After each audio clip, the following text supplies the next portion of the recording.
Okay, folks, welcome back to 21 Jewels. Got another new release by Oceaneva. This is their brand new OceanTrek GMT. We'll call it a dress watch. I feel like anything by Oceaneva is still going to be a dive watch as well, but generally watches with a leather strap like this that kind of have this, I don't know, this kind of style. I would kind of reference as a dress watch, but you can really wear this anywhere. There is a rubber strap available for this if you do want to use it in more of like a dive setting. So it is what I'd consider almost like a hybrid. And let's talk about what you get. So Oceaneva is an amazing company. I've been working with them for quite some time now. Every time they come out with a new release, I'm super excited to get my hands on it. Oceaneva is a company that I like to refer to as a manufacturer of tool watches. So generally, of course, they're dress, they're fashion. You can wear them whenever you want. But they're a company that definitely puts their watches to the test, and they're really meant to be used. Now that doesn't mean you cannot baby these. Of course you can, but there's something about these watches that I've said it before in other videos. I'm from Fat Cat Collections, my other YouTube channel, and I have a collection of over 450 watches by many brands such as Aragon, of course Oceaneva, Aquasea, Aquadive, Visser, Invicta, Seiko, you name it. I got a lot of brands. So I know pretty much what you get for your money. Of course, there's hundreds of other brands that I've yet to discover. We have tons of luxury brands in the world, but I'm just not a luxury watch guy. I just don't feel like you get enough bang for your buck with a luxury watch. So companies like this, what I consider micro brand companies, and micro brand companies, by my definition, are brands that you're just not going to see in brick and mortar stores, right? They're not mainstream brands. They're like what I almost consider like mom and pop brands. You know what I mean? It's not really what they are, but I just feel like they're just, you do get a lot more bang for your buck. You're not paying for the big names. Let's face it, big names, whether they're luxury big names or more affordable big names like Bulova and Citizen and of course Seiko are kind of, I don't want to say hiding behind their name, but you definitely pay more of a premium because of the name, because they've been around for so long.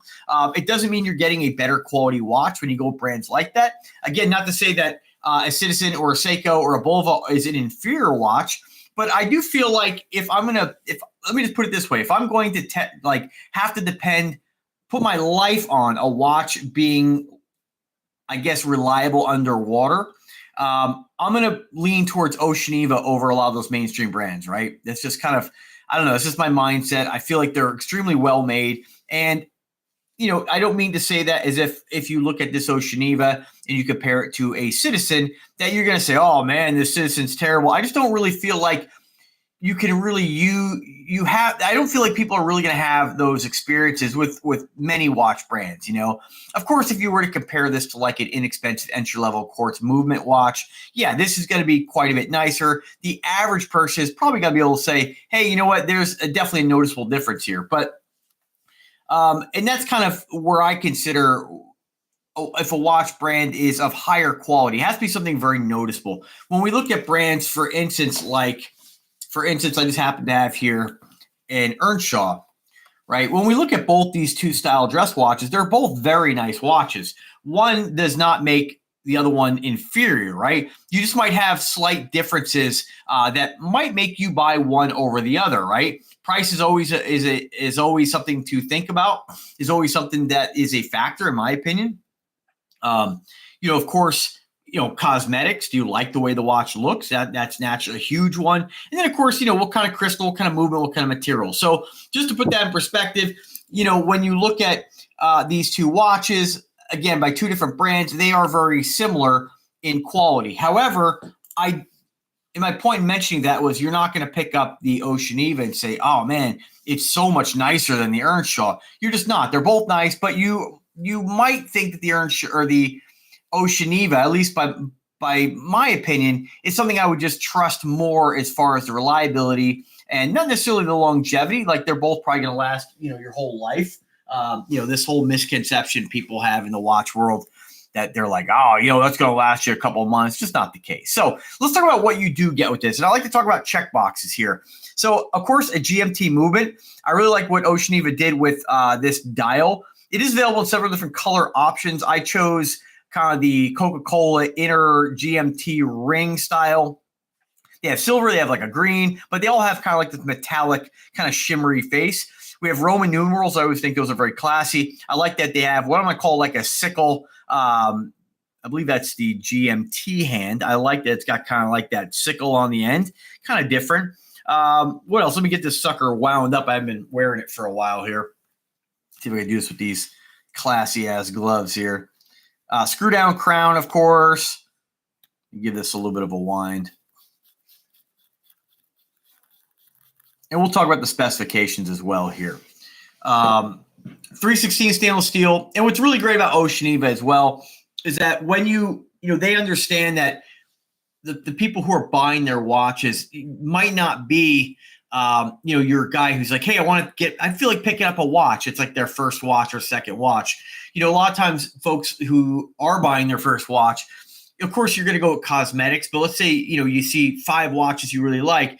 One might go with what somebody recommends on YouTube, some of these big players. And let's face it, a lot of folks out there, the watch community is kind of brainwashed into recommending like the usual classics. When somebody's looking for an affordable watch that isn't a Rolex or an Omega, they recommend Seiko. They're going to recommend Orient and brands like that, Steinhardt.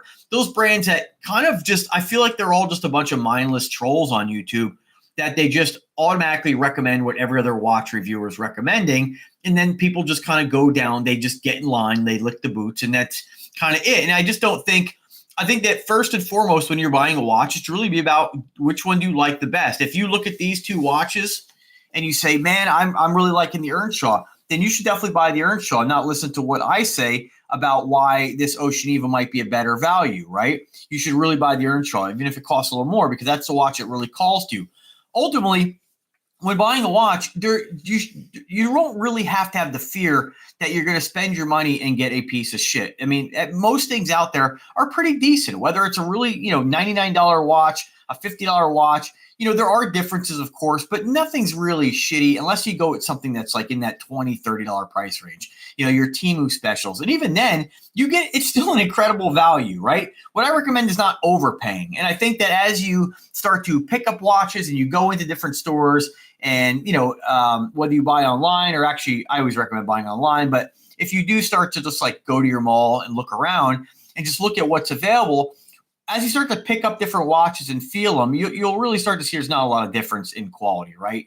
So number one, do you like the watch? So again, this one here, I chose the black and red inner GMT ring. I really dig that. When we're looking at dress watches are always going to be very conservative for the most part, a normal size and just simple, right? So we have a beautiful Italian leather strap on this. I like that Oceaneva. I've never seen this done before. They made the holes really large here, but when we compare it to just like your standard size, oops, sorry guys, you can see it's a lot smaller. So very easy to put this on. You're not struggling or fighting to put the buckle through the hole here. Not that this is a big issue, but it's buttery smooth, very easy. It is a matte finish strap, so very subtle, very subdued. Sometimes you'll find high polished leather straps that are shiny. I like the matte finish on this. Again, we have that screw down crown.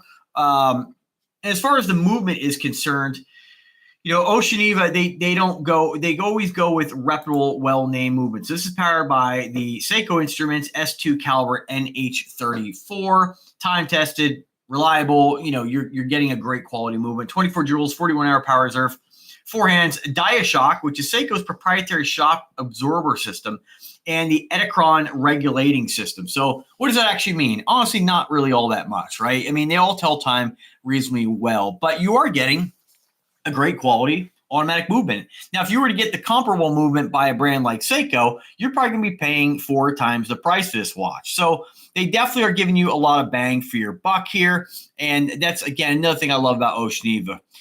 So what else do you get? So again, that 316 stainless steel, you get that screw down crown, GMT movement. You do have a exhibition window on the case back. It's kind of nice to show off the movement. I like that they didn't cover it up with any kind of like engraving on the crystal or anything like that. You can see the whole movement. Very simple, very, very sleek. These are rated at 656 feet of water resistance or 200 meters.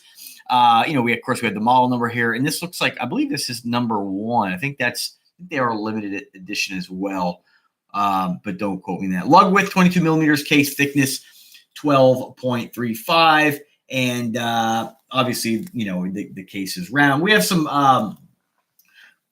Again, I don't want to necessarily just try to sell you on this, but like they refer to as top quality precision machining. I'd say the machining is as good as anything else I've seen out there. Watches nowadays, they're all machined really well. We're living in the modern world. Finishing is awesome. I mean, it's not really something that you have to, worry about nowadays, when you're getting a good quality watch. And that's really most of them out there. See if I get this to focus in here.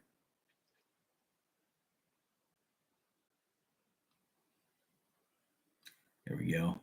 Got that Oceaneva trident. Love the branding on Oceaneva. I love that it's just a simple trident. Very cool. Clean, simple, great brand. And I don't know, sometimes when you're looking at brands of watches and you're trying to decide on what to buy, if you're not a huge collector like myself, you might just look at a brand and say, I want something that's recognizable too. When somebody asks me, what do you wear? And you might, want a luxury brand, right? You might. I mean, I get it. I understand that. But at least with like a brand like this, like a micro brand, when you're like, oh, it's Oceaneva, it just has, I don't know, it just really comes off the tongue really nice. It's a great, very well thought out name that it screams diver, right? And it's just a classy micro brand in my opinion. What else? So dial and crystal.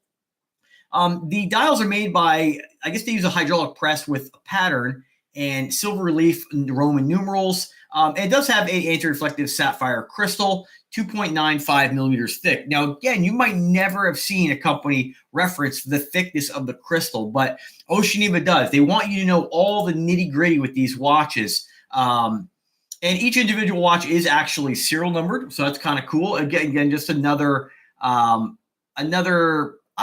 feature that says, hey, we're really taking the time to put everything into these watches. So that's really about it. That's the gist of it. As far as other color options, you get like a graphite face, a silver face. They have brown strap versions, green, like a OD green, and they have like a royal blue. They're all nice. It's all personal preference as far as which one you decide to go with. And price on these is quite incredible. We're looking at $189. Now, that's not including the 10% off coupon code I'm going to go ahead and put in the description where you can take advantage of that. Nice thing about Oceaneva is these coupon codes that they give me here, they work all the time. So no matter what the watch price is on sale, whereas other brands are like, oh yeah, the coupon code only works when it's not on sale, right? Oceaneva doesn't play that game. They're just like, yep, thank you for sharing our product, 21 Jewels and Fat Cat Collections. Here's the coupon code, and they allow you to use it. So getting another $18 off, that's putting you in roughly like the $170-ish price range. It's quite incredible. I mean, it's really hard to find a watch with, this kind of specs. Most watches that have a sapphire crystal are going to be in the 300s, right? And so even though whether I agree or not, just because you have sapphire doesn't mean it's very scratch resistant, don't get me wrong. But if you have a watch that's not scratch resistant, it doesn't necessarily mean that those watches are really prone to being scratched, right? Sorry, I got a little smudge on here. It just means that you're getting the very best with this watch, And so I think that's quite amazing that you're getting, again, an NH34 movement, a GMT complication. You're getting, just a lot of quality, a lot of bang for your buck in a very simple, clean, gorgeous dress watch.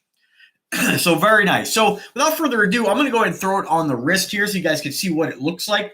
Now, I have a 7-inch wrist. Normally in my other videos, I'll state my body weight, my height. It doesn't really matter in this case because we're up close and personal. But go ahead and throw this on here. But you'll get an idea what a 42 millimeter looks like on a 7-inch wrist. And 42, a lot of times, and I wear up to 70 millimeters, and I'll wear really whatever. It doesn't really matter. Whatever I feel like wearing, I wear. But 42 is kind of like a standard size watch. It's conservative, it's clean, it's simple, it's classy. And I think that if you are a guy who is, maybe you're just starting to get into collecting. I have a coworker who, picked up a Seiko last year, and he's looking at, what is he looking at? Some kind of field watch. And generally field watches are just, you can make this a field watch by just putting a NATO strap on it. That's kind of how people refer to field watches. I think there's a lot of, lingo in the watch community, and really you can wear any watch in the field, right? But they're generally, not going to be mirror polished at all. They're generally going to be a lot more conservative, very subdued. Sometimes you're going to have some black and khakis, right? But you can wear whatever you want. But, a watch like this is kind of fun because you can really change up the look just by changing the strap. And there's so many options like on Temu and Amazon. You can get straps for like $5, and you can really make one watch that's simple like this. A watch that you can rock a nice red strap, a black strap, a graphite strap, a NATO strap. You can throw it on brown leather. You can have one watch and really get a lot of different looks out of it. So it's a fantastic piece. And I say that whenever people are talking about getting into watches, and they're like, well, most of the time people aren't going to stop at one. They might buy a dive watch, your Rolex style, even your Oceaneva style dive watches with the metal bracelet, and then just say, all right, well, now I want like a dress watch. I want to put it under the cuff, something clean, simple, classy. Then look no further. Definitely pick up an Oceaneva. You'll be happy. Use my coupon code. You'll be hard pressed to go onto any website, into any brick and mortar store, and see what about $170 gets you with other brands. I mean, I was looking the other day, and I'm not knocking on Movement. I think, if you like Movement, then by all means buy Movement. That's, it's not a horrible watch. Like nobody, you have all the watch snobs out there being like, oh, Movement's dog shit. It's not. It's just an overpriced watch, in my opinion. A watch like this, if you were to get something through Movement, Filippo Loretti, any of those brands, it's going to run you like $350, $400. So we're not really talking affordable at that point. Like that's still a lot of money for a watch, right? Not when you compare it to like luxury brands. However, for this, like there's not a brand that I can think of that can touch the quality, the specs, and just the overall value you get with Oceaneva. I didn't even think Invicta could even touch that. And honestly, if I was choosing between a watch and I wanted a dress watch like this, and I had the choice between spending the same amount of money on an Invicta or an Oceaneva, I would definitely take the Oceaneva. Now, if you're looking for something that's big and bold in a different style, of course, 50 millimeter, big, bold, bulky watches, you're not going to find that with these kind of brands. You kind of have to go with Invicta or Diesel, or even Aragon's toned it down. So, there's different lanes of watches, but overall, everything's really decent quality. And you're, always, no matter what you buy, if you have a question, drop me a comment. I'll do my best to give you my 2 cents. But if you kind of think about the major components of a watch, one, do you like it? Two, what is the case made out of, or bracelet, or band, all that stuff? What is it made out of? What are the materials? Then what kind of movement? And then, of course, what kind of crystal? And if you really focus on those factors and you're getting that 316 stainless steel, genuine leather in this case, stainless steel buckle, sapphire crystal, or even like just a good quality K1, Cristerna, Flame Fusion, a decent quality crystal, Seiko Hardlex, same thing. And you're getting, a reputable automatic movement. You're really getting a quality watch. You're not going to pick up one or the other, just like this example I used with the Earnshaw, which a lot of, watch snobs out there would probably call this, a sterling-like piece of shit. It's just really not. This is a nice looking watch too. Nothing wrong with it. Nice quality, but you're not going to get the specs you get with a watch, even like this. Like this watch is probably going to run you close to $200. You're not getting the sapphire crystal, at least I don't think you are. You're not getting the NH series movement, but it's still a beautiful watch. And if you love it, then by all means get it. You're not going to be disappointed for the most part with anything you buy out there, right? So thanks for watching, folks. Do subscribe to the channel. Link is in the description. Have a fantastic day and take care now.